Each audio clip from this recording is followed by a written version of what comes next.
Bidenomics, job openings soar, but Americans have not gone back to work. I want you to look at these stunning numbers to prove to you that when you pay people not to work, shockingly to the Biden administration, not to you, they don't work. The Bureau of Labor Statistics released the job openings and labor turnover survey, which showed 10.9 million open jobs for the month of July, much higher than the 8.7 million unemployed for the same month. Ladies and gentlemen, is this really difficult to understand? Do we really need a doctor of philosophy and economics? Getting frustrated today. To explain that if you make it comfortable for people not to work, sadly, many people, not all, will not work. Is that hard to understand? How complicated is that? The Biden administration, thankfully, this boost in unemployment is going away. But we are paying people a portfolio of benefits not to work. We have to become the party of work. The Republican Party has to stop being shy. Our message should be this: get your ass out of the chair and go to work. End of story. That should be the Republican motto. I will die on that hill. If you are capable, you're not a child, someone infirmed, a senior who's outlasted their working years, someone who has a disability preventing them to work. If you can work, go to work. Go to work. Don't be a loser. Go to work. I'm sorry. I always get feedback from people. Someone will say, "Oh, Dad, I'm a Republican, and I don't want to work." I'm sorry. I don't care. Go to work. Go to work.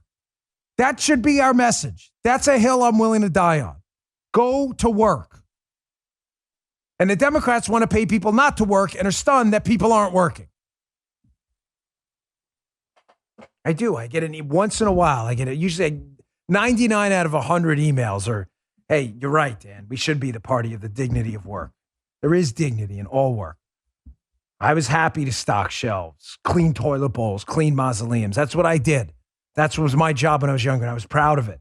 Cleanest damn mausoleums, toilet bowls, and grocery store aisles you ever saw. I was proud of it. There's dignity in that. Don't rob a man of their dignity and pay them not to work. And if you can work, and go to work. Sorry if that sounds harsh, but it's true. Change your entire life. All right, moving on. I saw an excellent tweet here by Robbie Starbuck, good guy. Robbie tweeted out, it's amazing how quickly the free healthcare is a human right crowd, largely leftist lunatics, by the way, turned into the let's deny people care who we disagree with crowd, talking about the vaccine.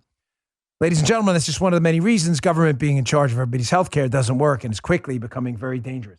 Amen, brother Robbie Starbuck. Do you see these two headlines? Jimmy Kimmel, unvaccinated people shouldn't get ICU beds. CNN's Don Lemon on unvaccinated people going to hospitals. Don't take up resources. So just to be clear, as Robbie points out, accurately so, I got a video, by the way, coming up next of Australia descending into the madness, the descent into madness is clear. But just to be clear here, the left on one hand, right? Because again, you've seen a common theme to the show. They have no principles at all. So the left stated, air quotes, principles are healthcare is a human right. Big R right, they claim. Meaning it creates an obligation for someone else. If it's a right, you can't be turned down, correct?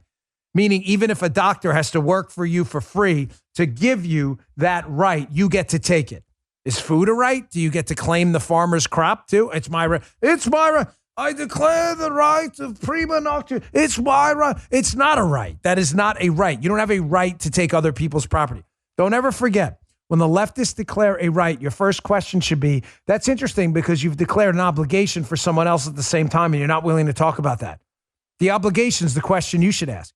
There's a right to health care? Really? Does the hospital janitor have to clean the hospital then for free if the person walking into the hospital claims it as a right and doesn't want to pay?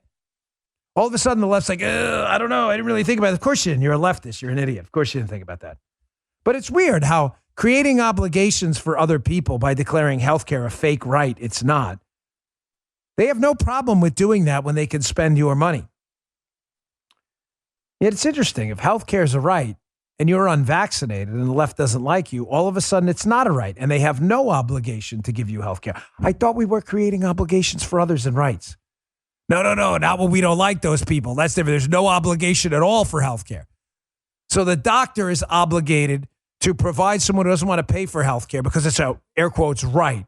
They're obligated to provide medical services for nothing. It's a right, right? You just said it was a right. You haven't thought this through, have you? Leftists are like foaming at the mouth right now because they don't realize I'm right. They're starting to catch on right now. But unvaccinated people who may be unvaccinated for a number of reasons, including a possible prior infection where they may have immunity already, they have no right whatsoever, and you have no obligation at all to provide them medical care. Principles check, failed again. Left doesn't have any principles. They never did, and they never will. And the sooner all of us wake up to that fact, the better off we will all be.